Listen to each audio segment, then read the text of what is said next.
Working in a morgue requires some specific skills. You need to be comfortable being around the dead.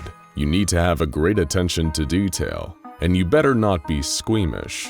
You'll be getting up close and personal with some gruesome specimens. But for those who find themselves in a specific morgue under the supervision of the SCP Foundation, they'll need to have some extra specific skills if they hope to get out alive. In the basement of an old hospital in Great Britain, there was a morgue. It appeared like any other until the 1980s, with a busy hospital staff coming in and out to investigate causes of death and perform autopsies, reporting anything unique to the doctors upstairs. But soon the morgue and the hospital around it began to get a reputation. People whispered that something wasn't right in the morgue, that there were supernatural dealings afoot, and soon they were proven right.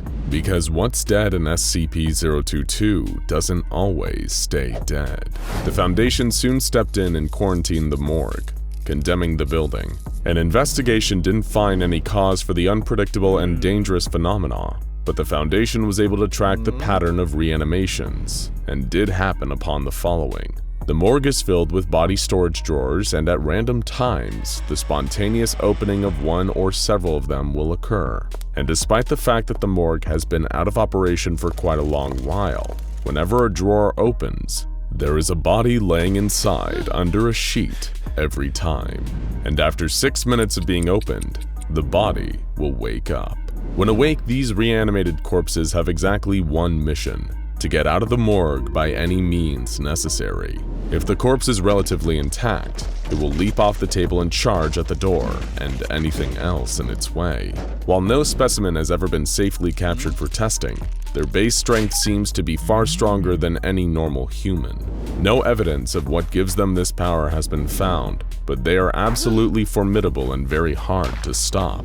And to add to the difficulty, they're even harder to kill a second time around. While all evidence indicates that these are reanimated humans, they do not seem to be limited by the same physical effects of damage. Those who have tried to stop these undead beings from getting to the door have found this out the hard way.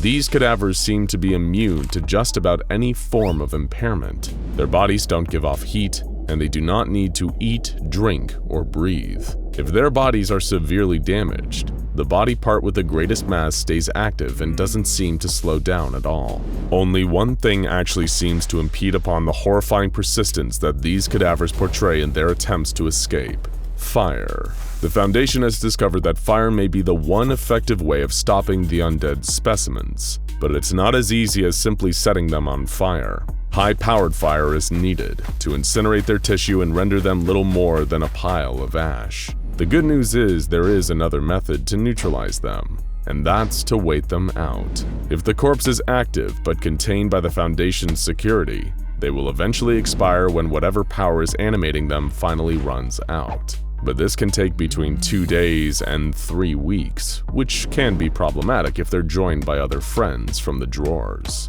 But not all of the living corpses follow the same pattern. Bodies emerge in the drawers seemingly at random, and the state they arrive in is just as unpredictable. This may correspond to how they died, and an investigation is ongoing in regards to how these corpses wind up in the morgue to begin with. Some arrive in good shape, as if they were recently deceased from a heart attack or other similar ailment. These are the most dangerous specimens. Others may be decomposed or damaged, which will cause them to be slower, but some are in such poor condition that they can't get up off the slab at all.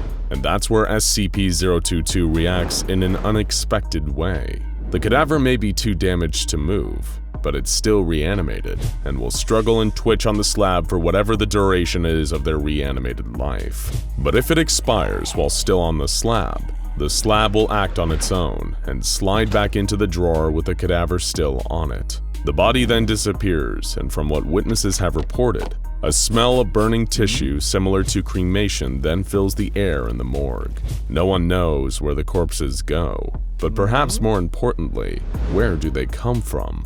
That is the one question that concerns the Foundation the most about SCP-022. While the main priority is to contain the reanimated corpses, studying them is also vital. Unfortunately, testing on the reanimated is limited due to their aggressive nature. However, agents have been able to observe them just enough to describe them and send the descriptions out to law enforcement, as evidence shows that SCP-022 may also be able to reach outside of the confines of the morgue. What the Foundation has learned from interfacing with local law enforcement is that every single one resembles a corpse stolen from a morgue around the country.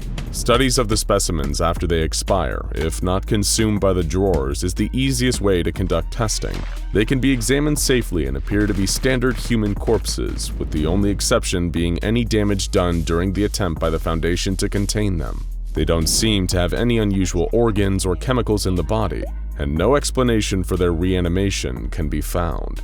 There is, however, one other element of SCP-022 that concerns researchers. Nothing seems to be able to be added to the morgue. When something is placed into or enters the room, it vanishes after only seconds. This has happened to inanimate objects as well as to animals, and even to people. There is no evidence as to where these specimens go. What makes this happen is unknown, but provides further evidence for the theory that there is definitely some dangerous anomaly governing SCP-022, far beyond the fact corpses are simply reanimating. While the rest of the hospital that contains SCP-022 has so far been free of anomalies and is a standard abandoned building, an exploration of the room above the morgue revealed something concerning. In the room, agents discovered a massive pile of matter that seemed to be composed of all the things that had vanished upon entering SCP-022. All of the metal objects had been broken down, and the organic material had decomposed. Everything looked like it had been there far longer than the time since it had vanished, despite appearing only 3 minutes after its disappearance in testing. But one thing was missing from the mystery pile. What happened to the people who had disappeared inside the morgue? None of the humans who disappeared, either in accidents before the Foundation stepped in or in testing, appeared in the pile in decayed form. But it wasn't long before they appeared in another way. The Foundation observed that several of the corpses that appeared from behind the drawers of SCP-022 resembled the unfortunate citizens who had disappeared into the room in the past. The morgue's victims had returned, and they wanted out. Now it was clear that the priority had to be containment. The door to the facility was destroyed during a security breach by a particularly tenacious specimen, so the Foundation installed a more powerful vault door shortly after taking over the facility, with orders that it must remain locked at all times. Because of the morgue's ability to absorb anything that enters it, containment of the entities is dependent entirely on automated systems. If the cadavers happen to make it through the vault door placed just outside of the perimeter of the original SCP-022 room, awaiting their arrival are the Foundation's high-powered automated fire weapons. Once the undead cross the threshold of the door, the weapons are triggered and incinerate them immediately. It is only if this system fails that response teams are sent in to contain the threat, followed by cleanup crews. No humans are to enter SCP-022 unless further testing is needed, nor is any entity to be removed from the containment site. While the first time the Foundation encountered one of the reanimated corpses, it had been immediately destroyed. The second time was a different story. It appeared to be an Asian man in his 50s, and its body was mostly intact with the exception of a large chest scar that resembled that of an autopsy. It claimed its name was John, and remembered dying in a car accident, but it refused to admit that it was dead. Then it saw its reflection, and things took a disturbing turn. While the specimen had remained calm until then, it became extremely angry as soon as it saw its image on the steel table and had to be restrained. While in containment, it claimed over and over again that it was not the man it saw in its reflection. Whoever was in the body didn't believe it was the older Asian man. It then became enraged, screaming and smashing its head against a wall until it stopped talking and eventually stopped moving altogether. No more information could be obtained. What was SCP-022 doing to the people who appeared in it? The answer to that question became a little clearer after the Foundation was able to capture a specimen again. This time, it was shortly after a D-Class, designated D5619, had been sent into the morgue and immediately disappeared. What emerged from the drawer shortly thereafter, though, wasn't the D-Class. It was a little girl who looked to be about 12 years old. And just like the cadaver captured prior, when restrained it became extremely angry. However, it did eventually cooperate in answering questions for the Foundation.